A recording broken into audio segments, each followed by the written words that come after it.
اعوذ باللہ السمیع العلیم من الشیطان اللعین الرجیم بسم اللہ الرحمن الرحیم الحمدللہ رب العالمین وصلی اللہ علی محمد وآلہ الطیبین الطاہرین المعصومین ولعنت الدائم علی اعدائہم اجمعین من الآن الی قیام یوم الدین اما بعد فقد قال اللہ تبارک و تعالی فی کتابہ الکریم وقولہ الحق وہو اصدق القائلین بسم اللہ الرحمن الرحیم یا ایہا الرسول بلغ ما انزل الیک من ربک فإن لم تفعل فما بلغت رسالتہ واللہ یعصمک من الناس ان اللہ لا یہدی القوم الکافرین۔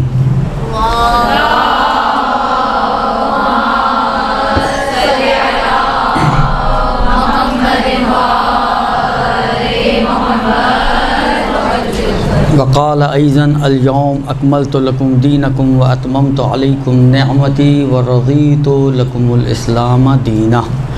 درود بھیج دیں محمد و آل محمد۔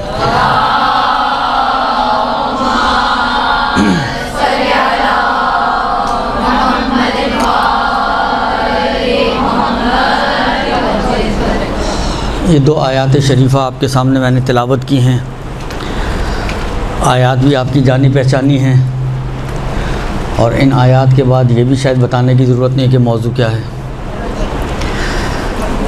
ایام غدیر ہیں، اور اسی مناسبت سے یہ دونوں آیتیں میں نے آپ کے سامنے تلاوت کی ہیں۔ قصہ غدیر تو نقش ہے آپ لوگوں کے ذہنوں پر۔ حجۃ الوداع سے واپسی پر غدیر خم کے موقع پر اللہ کے رسول نے اس پیغام کو، اس آیت کے ضمن میں پیغام ولایت کو امت تک پہنچایا۔ یعنی تاریخ اسلام میں دو بڑے واقعات ہوئے، ایک نزول وحی جس سے پیغمبر کی نبوت کا ظاہری اعتبار سے آغاز ہوا، اور ایک یہ اعلان من کنت مولا کہ جس سے ولایت اور امامت علی ابن ابی طالب علیہ الصلوۃ والسلام کا ظاہری طور پر آغاز ہوا۔ یوم غدیر ایک بہت بڑا، یعنی واقعاً ہمیں اس کی نہ قدر ہے نہ اندازہ ہے کہ کتنا بڑی نعمت پروردگار عالم نے اس دن میں ہمیں عطا کی ہے۔ آپ خود سوچ لیں کہ پروردگار عالم اس ولایت کے اعلان سے پہلے کیا کچھ نہیں دے چکا بشر کو، لیکن اس اعلان کے بعد خدا نے اعلان کیا اتممت علیکم نعمتی، آج میری نعمتیں تمام ہوئی ہیں۔ اتمام نعمت کا دن ہے، نعمت آج تمام ہو رہی ہے۔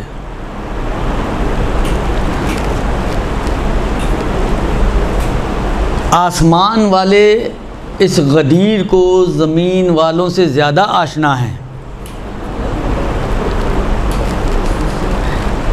شاید اس کی وجہ یہ ہو کہ آسمان والے درک کرتے ہیں اس دن کی اہمیت کو، کہ ہماری ہستی وابستہ ہے اسی دن کے ساتھ۔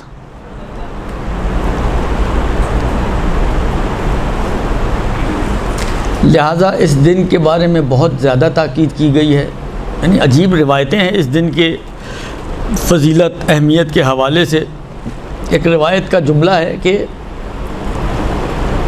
لو ان الناس یعرفوا، ناس ہے یا مومنون ہے، یعرفوا فضل ھذا الیوم، اگر لوگ بے حقیقت ہی اگر کوئی اس دن کی حقیقتاً فضیلت کو درک کر لے، سمجھ لے، تو ملائکہ 10 مرتبہ اس سے دن میں آ کر مصافحہ کریں۔ صرف اسی دن میں نہیں، ہر دن میں روزانہ ملائکہ نازل ہوں اور 10 مرتبہ اس سے آ کے مصافحہ کریں۔ شب قدر کتنا آپ نے سنا ہے؟ شب قدر ابھی رمضان تازہ گزرا ہے، کتنی اہمیت، کتنی فضیلت، کتنی بخشش ہے پروردگار عالم کی اس شب قدر میں. کتنے لوگوں کو گناہوں سے آزاد کرتا ہے شب قدر میں. پھر ماہ مبارک رمضان میں ہر روز، ہر افطار کے وقت، ہر شب جمعہ، پھر آخری شب، پورے رمضان کے گنہگار جن کو معاف کیا ہو ایک طرف، آخری شب کے گنہگار ایک طرف، شب عید فطر. روایت کا جملہ یہ ہے، ظاہراً چھٹے امام علیہ السلام کی روایت ہے، مولا فرماتے ہیں کہ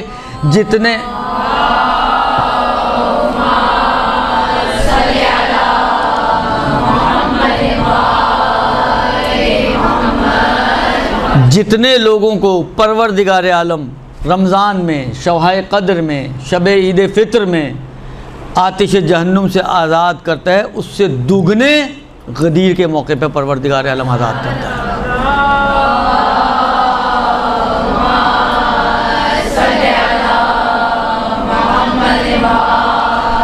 جس سنگل کو ہم کاؤنٹ نہ کر سکیں تو اس کا ڈبل کتنا ہوگا؟ تصور کریں آپ، غور کریں آپ، کیسا قیمتی دن ہے. اب عام دنوں میں نیکیاں کرتی ہیں، قرآن کا اعلان ہے وَمَنْ جَاءَ بِالْحَسَنَةِ فَلَهُ اس کو آیت یاد ہے، مَنْ جَاءَ بِالْحَسَنَةِ فَلَهُ عَشْرُ أَمْثَالِهَا، جو نیکی لے کر آئے گا ایک نیکی کے اس کا اجر 10 برابر ہے. یہ عام دنوں میں کہ ایک نیکی کا اجر 10 برابر. غدیر میں اگر کوئی کسی پر آپ انفاق کرتے ہیں، کسی کی آپ صلہ رحمی کرتے ہیں، کسی کی آپ مدد کرتے ہیں، کوئی اور نیکی انجام دیتے ہیں، روایت کا جملہ یہ ہے کہ اس کو اس دن نیکی 2 لاکھ نیکیوں کے برابر ہے. 2 لاکھ، 10 کہاں اور 2 لاکھ کہاں. اب آپ سوچیں دن کیا ہوگا یہ جس کی اہمیت اور فضیلت اتنی ہو. دیکھیں بعض اوقات آپ کسی کی عطا سے اندازہ لگاتے ہیں کہ سامنے والے کے نزدیک اس چیز کی اہمیت کتنی ہے. کسی کی 5 بیٹیاں ہیں، چھٹی پھر پیدا ہو گئی بیٹی، اس نے 20-20 روپے کے نوٹ نکال کے وہ نرسوں ورسوں کو، جماعتدار جو ہوتے ہیں ہاسپٹل میں باندھ دیے. اس 5 بیٹیوں کے بعد بیٹا ہو گیا تو اس کی عطا سے اندازہ ہو جائے گا کہ یہ کچھ بہت بڑی چینج آئی ہے اس کے گھر میں. اب آپ سوچیں کہ پروردگار عالم کی عطا کتنی ہے اس دن کی نسبت. عام دنوں میں کہتا ہے ایک نیکی کرو کہ 10 کے برابر ہے، اس میں کہتے ہیں 2 لاکھ نیکیوں کے برابر ہے. رمضان جیسے جس کو ہم یعنی تعبیر کرتے ہیں علماء سمجھانے کے لیے سیل کا موقع ہے، سیل لگائی ہوئی ہے پروردگار عالم نے، نیکیوں کے اعتبار سے، بخشش کے اعتبار سے، رحمت اور مغفرت خدا کی برس رہی ہے. وہ پورا رمضان، شب عید فطر، سارا پورا ایک سمجھیں، ان کو ایک پلڑے میں رکھ دیں اور غدیر کی ایک بخشش کو ایک پلڑے میں رکھ دیں، وہ پھر بھی بھاری ہے. تو اسی سے آپ اندازہ لگا سکتے ہیں کہ خدا کے نزدیک اس دن کی اہمیت اور فضیلت کیا ہے. خدا کے نزدیک اس دن کا مرتبہ اور مقام کیا ہے کہ جس میں خدا کی بخشش اتنی بڑھ گئی ہو، اتنی بڑھ گئی ہو. اس کا اندازہ انسان خدا کے اسی اعلان سے کر سکتا ہے کہ یہ اتمام نعمت ہے، یہ نعمتیں تم پر مکمل ہو رہی ہیں. ایسا بڑا دن ہے. اور وہ روایتیں تو آپ نے سنی ہوئی ہیں، ماہ محرم کے شروع میں بھی وہ ابن شبیب کی جو روایت عام طور پہ بہت سے اہل منبر پڑھتے ہیں، اس میں بھی یہ جملہ موجود ہے کہ مومن ہماری خوشی میں خوش اور ہمارے غم میں غمگین ہوتا ہے. تو یہ اہل بیت کے سرور کا زمانہ ہے، اہل بیت کی خوشی کا زمانہ ہے. لہذا اس کو اس طرح سے آپ یہ سوچ کے منائیں کہ یہ وہ دن ہے کہ آج میرا زمانے کا امام کتنا خوش ہے. یعنی آپ اپنے زمانے کے امام کی خوشی کو سیلیبریٹ کر رہے ہیں.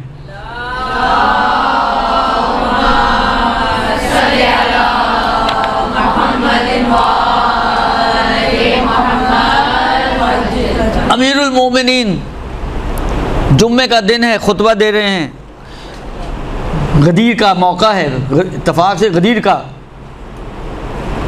بیان کر رہے ہیں. خطبے کے بعد مولا نے سارے لوگوں کو جمع کیا اور ان کو امام حسن مجتبیٰ کے گھر لے گئے. نقل ہوا ہے کہ امام حسن مجتبیٰ کوفے میں غدیر والے دن خاص اہتمام کیا کرتے تھے، دسترخوان لگایا کرتے تھے. ویسے ان کا دسترخوان بڑا مشہور ہے، لیکن یہ بھی خاص طور پر ذکر ہوا ہے کہ امام حسن مجتبیٰ علیہ الصلوۃ والسلام روز غدیر کوفہ میں ایک بہت بڑے پیمانے پہ دعوت رکھا کرتے تھے. اور جیسے میں نے عرض کیا کہ امام علی علیہ السلام اس میں ان کو کھانا بھی کھلایا جاتا تھا اور تحفے تحائف دے کر رخصت کیا جاتا تھا. امام رضا علیہ الصلوۃ والسلام کی روش یہ تھی جو نقل ہوئی ہے.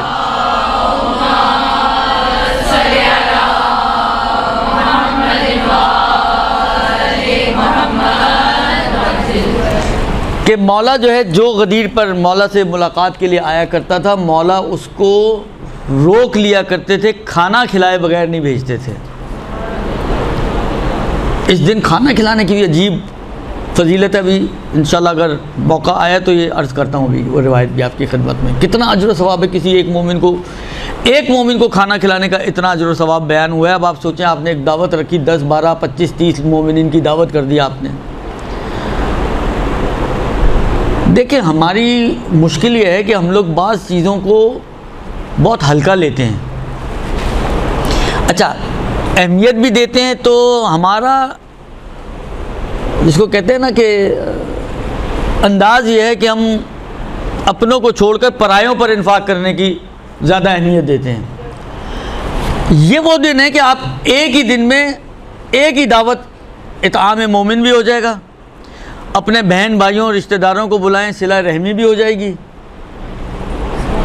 ایک تیر میں 2 شکار ہو جائیں گے. آپ نے اطعام کا جو اجر تھا وہ بھی مل گیا آپ کو، اور صلہ رحمی کا جو اجر تھا غدیر کے. دیکھیں ان سب چیزوں کی ہر نیکی کے ویسے اپنے اپنے تاکیدیں موجود ہیں کہ اطعام مومن کی ایک اپنی تاکید ہے، مومن کی رفع حاجت کرنا یہ اپنی تاکید ہے، صلہ رحمی کی ایک اپنی تاکید ہے. لیکن غدیر کے دن پرٹیکولرلی ان چیزوں کے اوپر تاکید کی گئی ہے. ہاتھ ملانے کا اپنا اجر و ثواب ہے. غدیر کے دن خاص طور پر ہاتھ ملانے کی تاکید کی گئی ہے، اور وہی ہاتھ ملا کر الحمدللہ الذی جعلنا من المتمسکین اس کو پڑھنے کی تاکید کی گئی ہے.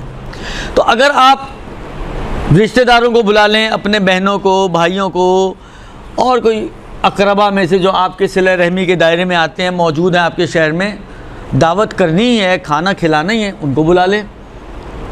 صلہ رحمی بھی ہو گئی، اطعام بھی ہو گیا، اور 4 جو اس کے اندر چیزیں آئیں گی ان کو بھی آپ اس کے اندر جمع کر سکتے ہیں. آپ ایک ہی دعوت کے اندر کئی ثواب حاصل کر سکتے ہیں اگر کرنا چاہیں تو، بشرطہ و شروطہ. تو بہت امام رضا علیہ السلام روک لیا کرتے تھے، اور پھر جب وہ رخصت ہونے لگتا تھا تو امام علیہ السلام اس کو مختلف طرح کے تحائف دیا کرتے تھے کہ یہ لے جاؤ اپنے گھر والوں کے لیے، اپنے بچوں کے لیے. تو ائمہ کی سیرت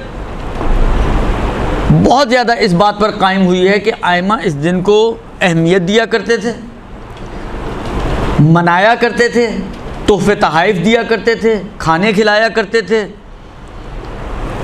یہ دوسروں کی نسبت بات کر رہا ہوں. اپنی نسبت نیا لباس پہننے کی تاکید ہے، کھلے ہاتھ سے خوشبو استعمال کرنے کی تاکید ہے، یہ ساری چیزیں ایک الگ ہیں. لیکن اس انداز سے ائمہ علیہ السلام اس دن کو منایا کرتے تھے کہ وہی والی بات ہے، دوسروں کو ایک قسم کا کیا ہے، آپ نے ان کے ذہن میں ڈال دیا. جب آپ اتنا نوازیں گے کسی کو تو آپ کا کیا خیال ہے وہ اگلے سال انتظار نہیں کرے گا اسی دن کا.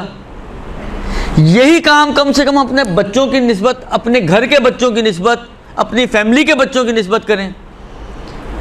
کہ ہم اس طرح سے ان کو اس دن کی ترغیب دلائیں کہ ان کو یاد رہے کہ یہ وہ دن ہے جس دن ہمیں مثلا عید فطر اور عید قربان اور باقی جو موقع آتے ہیں ان سب سے زیادہ ہمیں ہمارے گھر والے یا ہمارے ماں باپ یا ہمارے چچا تایا پھوپھی ماموں خالہ نوازتے ہیں. اب جو جس کی جیسی حیثیت ہو.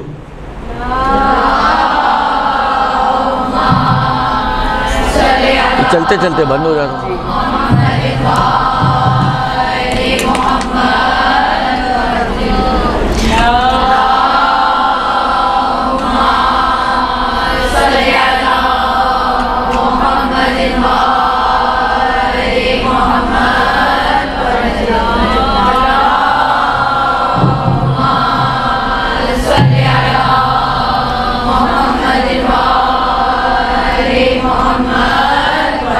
کچھ پوائنٹس میں آپ کی خدمت میں عرض کروں جو غدیر پر جس کے بارے میں تاکیدات آئی ہیں. پہلی چیز ایک دوسرے کو مبارکباد دینا, اور مبارکباد بھی خاص طور پہ امام رضا علیہ السلام کی روایت ہے. مولا فرماتے ہیں کہ عید غدیر خم کے دن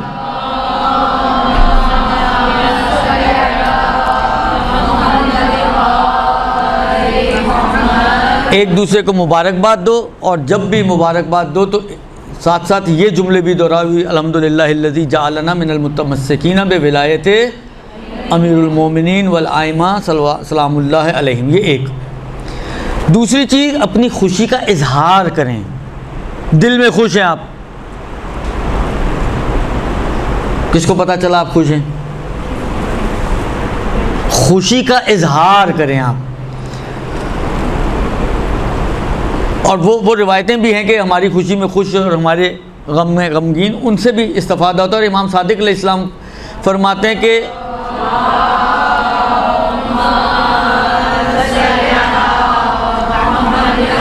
حقیقتاً روز غدیر جو ہے وہ فرح اور سرور کا دن ہے.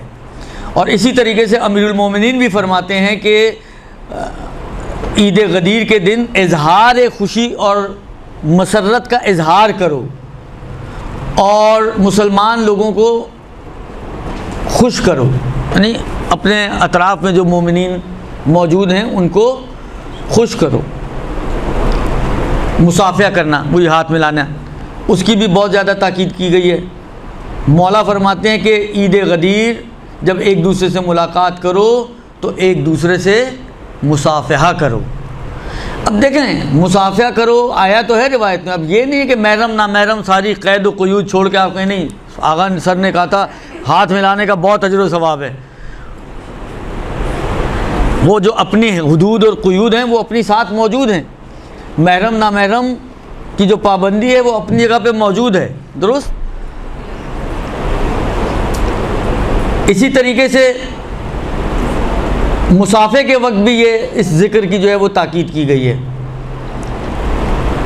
اس کے بعد اپنے آپ کو آرائش کریں اور نیا لباس پہنیں. اس کے بارے میں بھی غدیر کے موقع پہ تاکید آئی ہے. 8ویں امام کی روایت ہے, مولا فرماتے ہیں کہ غدیر اپنے آپ کو آراستہ کرنے اور زینت کرنے کا دن ہے. بس جو کوئی بھی غدیر کے دن زینت کرے پروردگار عالم اس کے چھوٹے اور بڑی خطاؤں کو معاف کر دے گا, اور اس کی طرف فرشتوں کو بھیجے گا جو اس کے نیکیوں کو لکھیں گے, اور اس کے مراتب کو اگلے سال غدیر تک بلند کرتے رہیں گے مسلسل. تو اپنے بچوں کو نئے کپڑے دلوائیں. دیکھیں پھر میں وہی عرض کر دوں کہ جو جتنا جس کی گنجائش ہو, ضروری نہیں ہے کہ آپ اپنے کپڑوں سے باہر جائیں, اور بہت ہی جتنی آپ کی کیپیسٹی ہے اس کیپیسٹی کے اعتبار سے نئے کپڑے بچوں کو دلائیں, اپنے نئے کپڑے, نیا لباس گھر والوں کے لیے. بالآخر یہ ساری وہ چیزیں ہیں کہ, اور پھر مولا فرماتے ہیں کہ اگر یہ اگلے سال تک مر جائے اور اس نے کوئی گناہ کبیرہ انجام نہ دیا ہو تو یہ شہید مرے گا, اور اگر یہ اگلے سال تک زندہ رہا تو یہ سعادت مند زندگی گزارے گا اور خوش بخت رہے گا. یہ اسی طریقے سے امام صادق علیہ السلام فرماتے ہیں کہ وظائف روزہ غدیر میں سے ایک یہ ہے کہ مومن پاک و پاکیزہ ہو اور جو بھی اس کے پاس قیمتی ترین لباس ہے اس لباس کو پہنے، قیمتی لباس پہنے۔ اس کے بعد فرماتے ہیں کہ وہی خوشبو وغیرہ سے استفادہ کرنا، اس کی بھی بہت تاکید کی گئی ہے۔ امام صادق علیہ السلام انہی وظائف میں سے جو عید غدیر کے بارے میں انہوں نے بیان فرمایا، اس میں وہ فرماتے ہیں مومن کو اپنی توان اور وسعت کے مطابق کھلے ہاتھ سے خوشبو کو استعمال کرنا چاہیے۔ وہی بھائی چارے کا، اخوت کا پیمان ایک دوسرے کے ساتھ باندھیں، اس کا بھی تذکرہ کیا گیا ہے۔ احسان اور انفاق، لوگوں کے حق میں احسان کریں، نیکی کریں اور ان کے اوپر خرچ کریں، انفاق کریں، اس کی بھی غدیر کے لیے تاکید آئی ہے۔ جب میں نے اوپر بھی عرض کیا ابھی آپ کو، امام حسن مجتبیٰ کا کہ امیر المومنین سب کو لے جایا کرتے تھے کھانا کھلانے کے لیے، امام رضا علیہ السلام کھانے پہ روکا کرتے تھے، تحفے تحائف دے کر لوگوں کو رخصت کیا کرتے تھے۔ صلہ رحم، امام صادق علیہ السلام کی روایت، وہ کام کہ جو عید غدیر میں مستحب ہے اس میں ایک صلہ رحم ہے۔ میں نے عرض کیا نا کہ اس میں سے کتنی چیزیں آپ مرج کر سکتے ہیں، کتنی ساری چیزیں ایسی ہیں کہ وہی صلہ رحم بھی بن سکتا ہے، وہی انفاق بھی بن سکتا ہے، وہی جو ہے مثلا آپ رشتہ دار آتے ہیں، آپ کے بہن بھائی آتے ہیں، آپ ان کے ساتھ ہاتھ ملاتے ہیں، مسافے کا ثواب، یعنی ایک ہی جگہ پر، ایک ہی محفل میں، ایک ہی نشست میں آپ ان میں سے کتنے سارے مستحبات کے اوپر عمل کر سکتے ہیں اور کتنے سارے آداب کو انجام دے سکتے ہیں۔ مومنین سے ملاقات کرنا، اس کی بھی تاکید کی گئی ہے۔ امام رضا علیہ السلام فرماتے ہیں کہ جو شخص بھی غدیر کے دن کسی مومن کا دیدار کرتا ہے، پروردگار عالم 70 نور اس کی قبر میں داخل کرے گا اور اس کی قبر کو کھلا کر دے گا۔ کتنا ڈرتے ہیں ہم لوگ کہ قبر میں تاریکی ہوگی اور قبر تنگ ہوگی۔ تنگی قبر سے بھی امام سجاد نے اپنے اس وہ جو ان کی ابو حمزہ شمالی دعا ہے اس کے اندر تذکرہ کیا ہے، ضیق لحدی، اس کی تنگی کا بھی تذکرہ کیا ہے، اس کی تاریکی کا بھی تذکرہ کیا ہے۔ تو ایک تیر میں دو شکار، مومن سے ملاقات کرنے جائیں۔ اب ضروری نہیں کہ آپ کوئی 200 کلومیٹر چل کر جائیں اور اس پڑوس میں مومن ہے، صرف اس مستحب پہ عمل کرنے کے لیے، اس اجر و ثواب کو حاصل کرنے کے لیے میں کئی دفعہ آپ لوگوں کی خدمت میں عرض کر چکا ہوں۔ بعض روایتوں کا مفہوم یہ ہے کہ اگر آپ کے پاس کوئی روایت پہنچے ہم اہل بیت کی نسبت اور اس میں کسی نیکی پر اجر و ثواب کا وعدہ کیا گیا ہو اور آپ اسی اجر و ثواب کو حاصل کرنے کے لیے اس پر عمل کریں، تو پروردگار عالم اپنے فضل و کرم سے وہ اجر و ثواب عطا کرے گا، ولو لم نقل ہو، چاہے وہ ہم نے نہ بھی کہی ہو۔ یعنی وہ روایت ہماری، یعنی جھوٹی روایت ہی کیوں نہ ہو، لیکن ہمارے نام سے آپ تک پہنچی، آپ نے اسی اجر و ثواب کو حاصل کرنے، مثلا یہ امام رضا علیہ السلام کی روایت کہ آپ کسی برادر مومن کی ملاقات کے لیے جائیں، پروردگار عالم 70 نور آپ کی قبر میں بھیجے گا اور آپ کی قبر کو گشادہ کرے گا۔ اسی اجر و ثواب کی خاطر آپ جائیں، اپنے اڑوس پڑوس میں کوئی مومن و ملاقات کریں جا کے اس سے، صرف اسی اجر و ثواب کو حاصل کرنے کے لیے، پروردگار عالم آپ کو دے گا۔ اب امام رضا نے کہا ہو تو فبہا، نہ بھی کہا ہو تب بھی مل جائے گا آپ کو۔ تو آپ کون سے گھاٹی میں رہیں، کون سا نقصان ہوا آپ کا؟ آپ تو ہر حال میں کہیں تو بھی اور نہ کہی ہو تب بھی، آپ صرف اس روایت پر عمل کرنے کی خاطر یہ کام کریں، پروردگار عالم آپ کو یہ اجر و ثواب عطا کرے گا۔ اور پھر مولا فرماتے ہیں وہ ہر روز 70,000 فرشتے اس کی قبر کی زیارت میں آئیں گے اور اس کو بہشت کی بشارت دیں گے۔ کتنی سستی ہو گئی بہشت آپ کے لیے۔ آپ مومن سے ملاقات کریں غدیر والے دن جا کے، قبر کھلی بھی ہو گئی، قبر نورانی بھی ہو گئی، ملائکہ آپ کی قبر میں آئیں گے، بہشت کی بشارت بھی دیں گے، تو اور کیا چاہیے انسان کو؟ سارے پاپڑ ہم انہی چیزوں کے لیے بیلتے ہیں، سارے ہمارے سارے ایفرٹس ہی انہی چیزوں کے لیے۔ ہم وہ تو ہے نہیں کہ ہم کہیں خدایا ہم تجھے اہل عبادت سمجھتے ہیں اس لیے تیری عبادت کرتے ہیں۔ وہ تو جو کہتے ہیں نا 5 منٹوں میں پتہ چل جاتا ہے کہ ہم کتنا اہل سمجھتے ہیں خدا کو، تو اس لیے ہم ایسی باتیں کرتے ہی نہیں ہیں۔ لیکن بالآخر یہ تو چاہتے ہی ہیں نا، ہر کسی کی خواہش ہے، ہر کسی کی تمنا ہے کہ قبر کھلی ہو، قبر میں تاریکی نہ ہو، روشنی ہو اور ہمیں بہشت مل جائے۔ جائیں ملاقات کریں غدیر والے دن، آپ کو یہ سب کچھ مل جائے گا، اس میں کون سی پریشانی کی بات ہے؟ اب امام رضا جانے اور خدا جانے۔ اس کے بعد مومنین کی حاجت کو دور کرنا۔ بہت سے لوگوں کی بہت ساری خواہشات ہوتی ہیں، آپ میں سے کتنے ایسے ہوں گے جو دوسروں کی ہیلپ کرتے ہیں؟ درست، اگلا مہینہ مثلا بعض لوگوں کے راشن باندھے ہوئے ہیں، اگلے مہینے میں دن کتنے ہیں؟ ابھی اگست شروع ہونے میں، اگر آپ کہیں گے ہم تو مہینے کی پہلی، دوسری، تیسری کو دیتے ہیں، ایک ہفتہ پہلے دے دیں، وہی جو آپ نے نیکی کی ہوگی 10 اجر ملیں گے، ایک ہفتہ پہلے دے دیں گی 2 لاکھ کے برابر اجر مل جائے گا آپ کو۔ دینا تو ہے ہی، آپ نے فکس تو کیا ہوا ہے۔ کسی کو فیس کے پیسے دیتے ہیں، جا کے اس کو پیسے دیتے ہیں، یہ لو جی فیس بڑھا دینا، پہلی آنے والی ہے۔ تھوڑی سی وہ بھی پریشان ہوگی کہ اس دفعہ آپ کو کیا ہو گیا، آپ وقت سے پہلے دے رہی ہیں، لیکن بہرحال فائدہ تو آپ نے لینا ہے نا، اس کی پریشانی کو ہم کیا کریں۔ لہذا فرماتے ہیں کہ رفع حاجت مومن، اس کے بارے میں بھی تاکید کی گئی ہے۔ امام علی علیہ السلام فرماتے ہیں کہ وہ شخص کہ جو کسی مومن کی عید غدیر والے دن کفالت کرے، پروردگار عالم کی بارگاہ میں ضامن ہوں کہ وہ کفر سے اور پریشانیوں سے امان میں ہوگا۔ کیونکہ یہ بھی ایک بہت بڑا جس کو کہیں نا ٹینشن ہے، تلوار لٹکی ہوئی ہے کہ جب ہم مریں تو کس حالت میں مریں گے۔ آپ واقعات اٹھا کے دیکھیں، شاید آپ لوگوں نے بہت سنا ہو یہ قصہ، برسیسہ عابد کا قصہ، حیات القلوب کی جو جلد اول ہے اس کے آخر میں کچھ قصے بیان کیے، اس میں بھی یہ موجود ہے۔ مستجاب الدعوات انسان ہے، لیکن جب مرا تو کفر کی موت مرا۔ مولا کہہ رہے ہیں کہ میں ضامن ہوں خدا کی بارگاہ میں کہ یہ کافر ہونے سے اور پریشان ہونے سے محفوظ رہے گا۔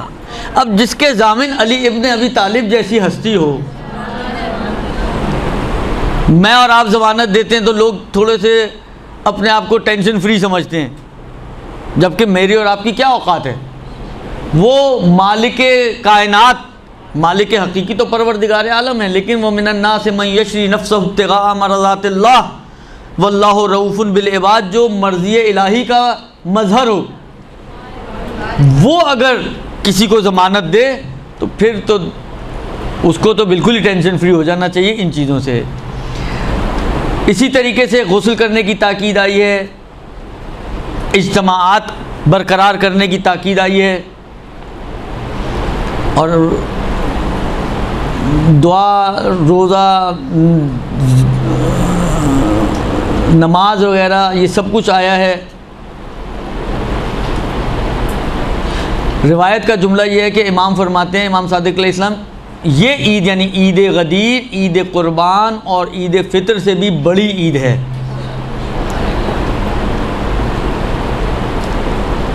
اس دن روزہ بھی رکھو اور کثرت سے محمد و آل محمد پہ درود بھیجو۔ یہ آج کے دن کے لیے نہیں، اس دن کے لیے۔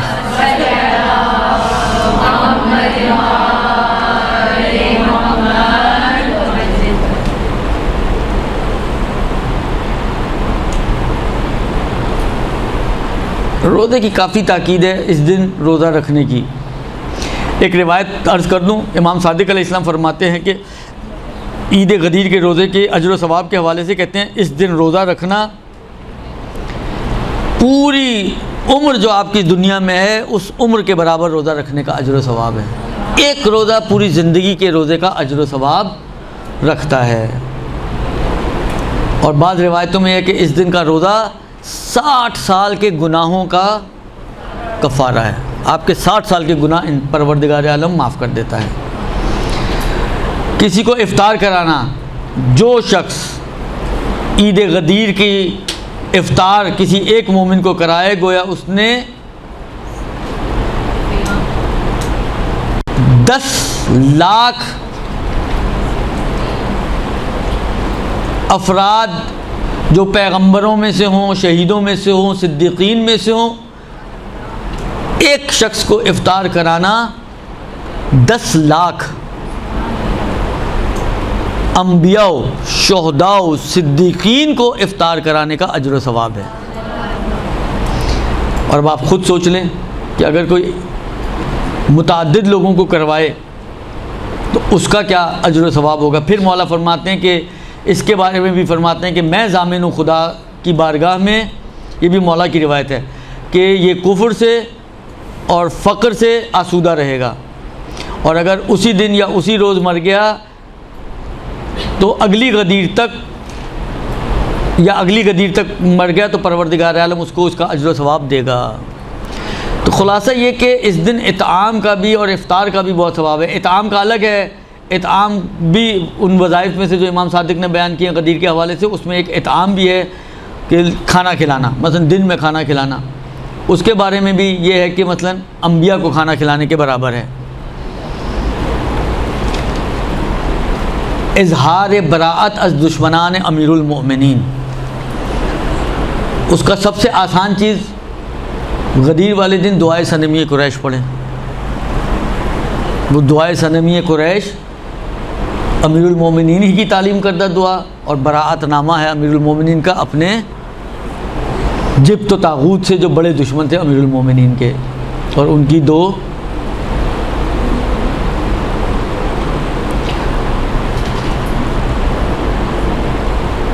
اس کے علاوہ اور بھی بہت کچھ ذکر کیا گیا۔ زیارت امیر المومنین ہے، مولا فرماتے ہیں کہ تم کہیں پہ بھی ہو کوشش کرو کہ اس دن فاحضروا عند امیر المؤمنین، امیر المومنین کے پاس حاضر ہو جاؤ۔ اچھا، اس کا دو طرح سے معنی کیا جا سکتا ہے اس روایت کا، میرے ذہن میں یوں آ رہا ہے،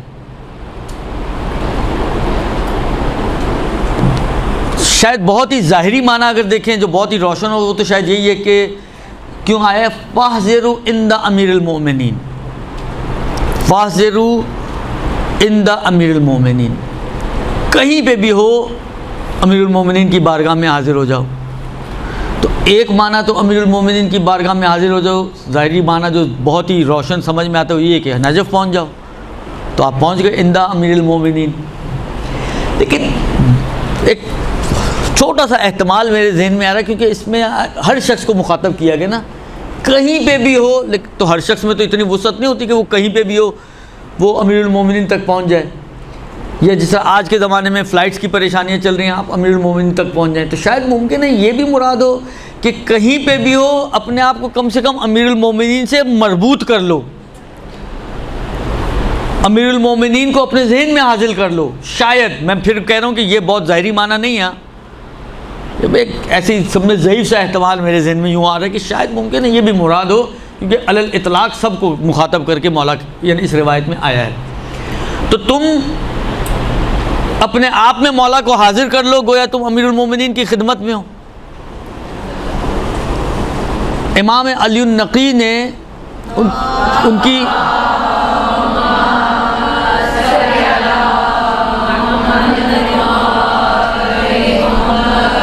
تین زیارتیں بہت مشہور ہوئی ہیں امام علی النقی کی، ایک زیارت جامعہ کبیرہ، ایک دوسری زیارت امیر المومنین ہے جو غدیر کے دن کی خاص زیارت ہے، وہ ضرور پڑھیے گا، شاید تھوڑی سی لمبی ہے لیکن معارف ہیں اس کے اندر، اور ہو سکے اگر آپ کو عربی میں کوفت ہو رہی ہو تو اردو کے ساتھ پڑھیے گا، نہیں کہوں گا عربی چھوڑ کے پڑھیے گا لیکن اردو کے ساتھ پڑھیے گا۔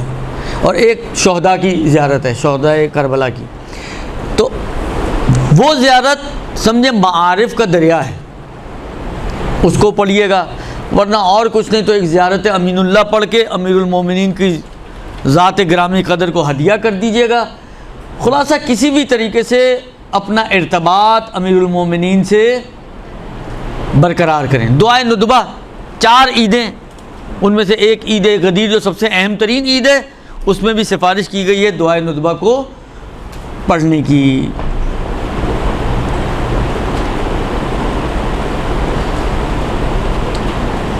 امام رضا علیہ السلام، میں نے عرض کیا کہ ہدیہ دینے کی بہت تاکید ہے، امام رضا علیہ السلام نے فرمایا، یعنی وہ جو قصہ آپ کی خدمت میں عرض کیا کہ وہ روکتے تھے اور مختلف طرح کے بخشش اور ہدیہ دے کر لوگوں کو رخصت کیا کرتے تھے۔ تو یہ کچھ چیزیں ہیں کہ جو ہمیں چاہیے کہ یہ بہت میں نے مختصراً کچھ چیزیں بیان کی ہیں، اور بھی بہت ساری چیزیں آپ کو مل جائیں گی. بہت سے علماء کی اس وقت تو بہت کچھ اس وقت مارکیٹ میں چل رہا ہے آپ کے سوشل میڈیا پہ، واٹس ایپ وغیرہ پہ، تو وہاں پہ بھی اگر آپ دیکھیں گے تو آپ کو ملے گا کہ بہت ساری اور بھی چیزیں ممکن ہیں آپ کو وہاں پر ملے. میں نے کہا نا، نمازیں ہیں، زیارتیں ہیں، دعائیں ہیں، روزے کی خاص تاکید ہے. ان چیزوں کے علاوہ یہ جو سوشلی کچھ چیزیں جو بیان کی ہیں، میں نے کہا نا کہ وہ بہت ساری چیزیں ایسی ہیں کہ وہ آپ ایک ہی دعوت میں سمجھیں جمع کر سکتے ہیں. باقی اب غدیر کے حوالے سے کیا عرض کروں آپ کی خدمت میں. صرف ایک بات چھوٹی سی اور عرض کروں، اور آپ کو اب میں اس کے بعد تھوڑے سے مسائل فقہ، ایک آدھ سوال بھی پچھلے ہفتے آیا تھا، اور وہ کچھ ایک آدھ بات میں نے کہی تھی کہ میں اگلے ہفتے اگر آئے تو عرض کروں گا آپ کی خدمت میں، تو میرا خیال ہے آپ کا ٹائم پورا ہو جائے گا. دیکھیں آیت پہ آپ غور کریں تھوڑا سا. جو آیت غدیر کے حوالے سے عام طور پر پیش کی جاتی ہے، یا ایھا الرسول بلغ ما انزل الیک من ربک، دیکھیں مجھے تو تعجب ہوتا ہے اس قصے کے بعد. وہ ایک شخص آیا رسول خدا کی خدمت میں آ کے کہا کہ یہ آپ نے اپنی طرف سے کہہ دیے، اپنی محبت میں آپ نے، اور پھر اس نے کہا تھا کہ اگر یہ خدا کا پیغام ہے تو میرے اوپر عذاب آئے. تو سأل سائل بعذاب واقع، سورہ معارج کی بالکل پہلی آیت، اور اس کے اوپر ایک پتھر گرا جو اس کو ہلاک کرتا ہوا گر گیا. کہنے کا مقصد ہے کہ اس آیت کے اندر خود خدا نے کہا ہے یا ایھا الرسول، اے رسول، بلغ ما انزل الیک من ربک، اس پیغام کو پہنچا دو جو تم پر تمہارے رب کی طرف سے نازل ہوا ہے. اس آیت کے ہوتے ہوئے کہاں گنجائش نکلتی ہے کہ انسان یہ تصور کرے کہ یہ خدا کے رسول نے اپنی محبت میں، اپنے چچا زاد بھائی کی الفت میں، اپنے داماد کی محبت میں، بالآخر جو بھی آپ کہیں اس میں مغلوب ہو کر یہ پیغام دیا ہے.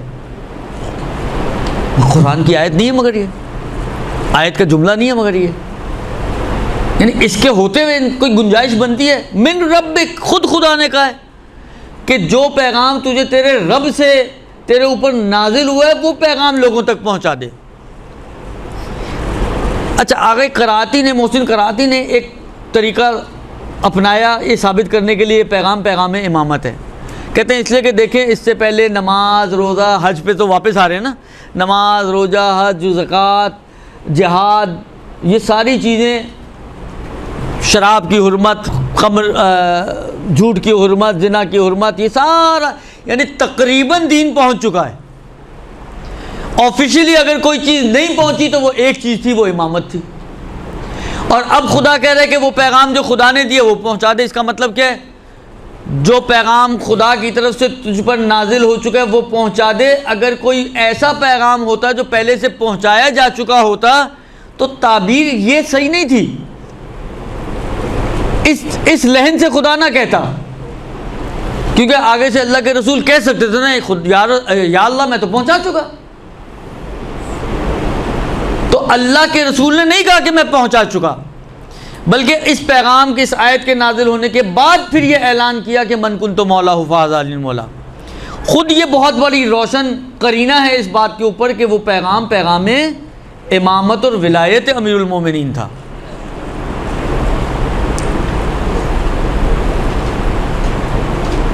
اچھا اور آگے چلیں.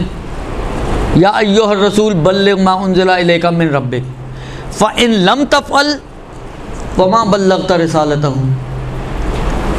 اگر تو نے یہ پیغام نہیں پہنچایا تو اے رسول یاد رکھنا تو نے کوئی بھی کار رسالت انجام. اب آپ سوچیں کتنا وزنی پیغام ہوگا، کتنا اہم پیغام ہوگا کہ اگر اس کو ترازو کے ایک پلڑے میں رکھ دیں. دیکھیں یہ رسول کا آخری ایام ہے، اسی میں رسول نے کہا تھا نا کہ عنقریب میں تمہارے درمیان سے چلا جاؤں گا. خطبے میں اللہ کے رسول نے یہ بیان کیا تھا. اور غدیر 18 ذی الحج اور 28 صفر، کتنا ٹائم ہے؟ 18 ذی الحج سے 18 محرم، 18 محرم سے 18 صفر اور 10 دن، 2 مہینے 10 دن بعد اللہ کے رسول اس دنیا سے تشریف لے گئے. رسول کی اعلان نبوت کے بعد 40 سال کی عمر مبارک میں اعلان نبوت ظاہری طور پہ جو ہوا، اور 63 سال میں رسول کی شہادت۔ کتنے سال ہو گئے؟ 23 سال۔ 23 سال میں سے، اب میں صرف کیلکولیشن کے حساب سے سمجھا رہا ہوں، ہو سکتا ہے بہت ایکوریٹ یہ باتیں نہ ہوں، لیکن 23 سال میں سے 2 مہینے 10 دن کم کر دیں، اور 23 سال کی زحمتیں، محنتیں، مشقتیں ایک پلڑے میں ڈال دیں، اور رسول خدا نے اس دین کو یہاں تک پہنچانے کے لیے کوئی کم زحمتیں نہیں اٹھائی ہیں، مشقتیں کم نہیں تھی رسول خدا کی۔ گھر سے ٹھیک ٹھاک نکلا کرتے تھے، جب گھر پہنچا کرتے تھے تو زخمی اور لہو لہان ہو کر آیا کرتے تھے۔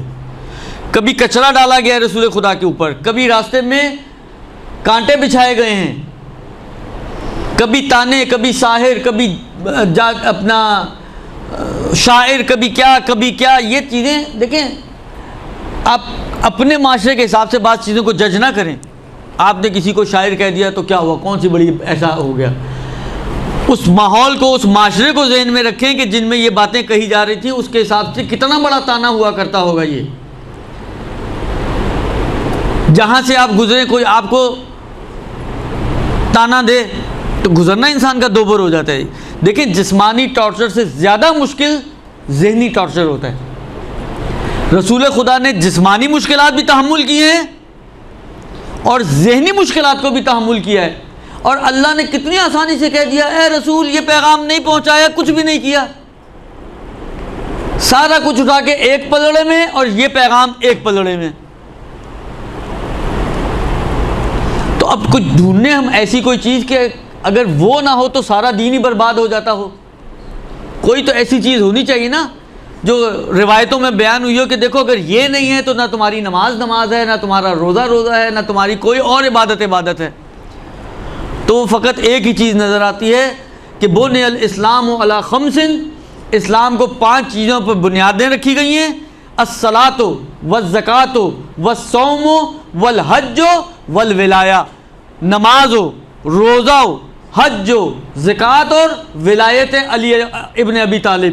اور جتنی تاکید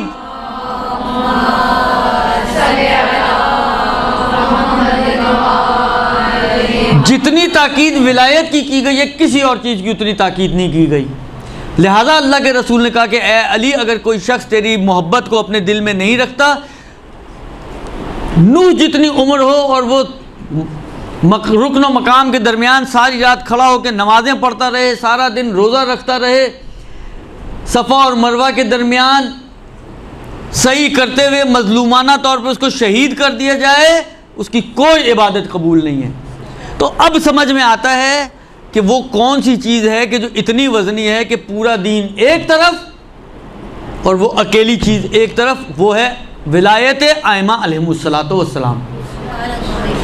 اس کا کوئی قائل نہیں ہے تو نہ اس کی نماز ہے، نہ اس کا روزہ قابل قبول ہے، نہ اس کی کوئی بھی اس کی عبادت۔ وہ نوح جتنی عمر 2500 سال عبادتیں کرتا رہے، اس کی ساری عبادتیں برباد ہیں اگر وہ ولایت علی ابن ابی طالب اور ائمہ علیہ السلام کو قبول نہیں کرتا۔ تو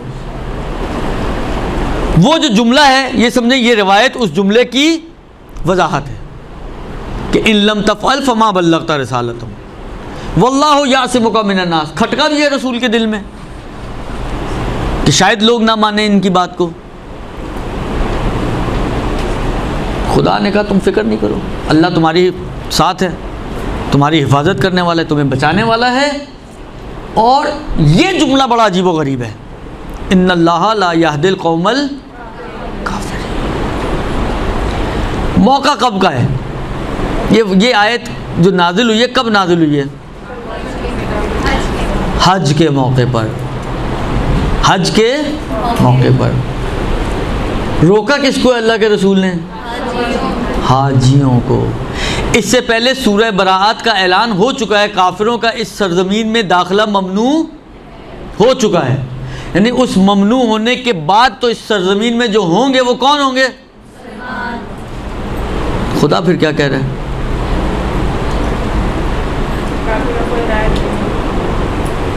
یعنی اس آیت کو اگر آپ غور کریں تو بہت واضح طور پہ سمجھ میں آ رہا ہے کہ جو اس پیغام کو نہیں مانے گا، ان اللہ لا یہدی القوم الکافرین، تو خدا پھر کافروں کی ہدایت نہیں کرتا۔ خدا کہہ سکتا تھا کہ خدا جو ہے وہ بھٹکے ہوئوں کی ہدایت نہیں کرے گا، گمراہوں کی ہدایت نہیں کرے گا، میں نے کہا کافروں کی پھر ہدایت نہیں ہوتی۔ اب ایک روایت آخری آپ کو سناؤں اور یہ بات ختم کروں، اور وہ امام حسن مجتبیٰ کے واقعات میں ہمیں ملتی ہے۔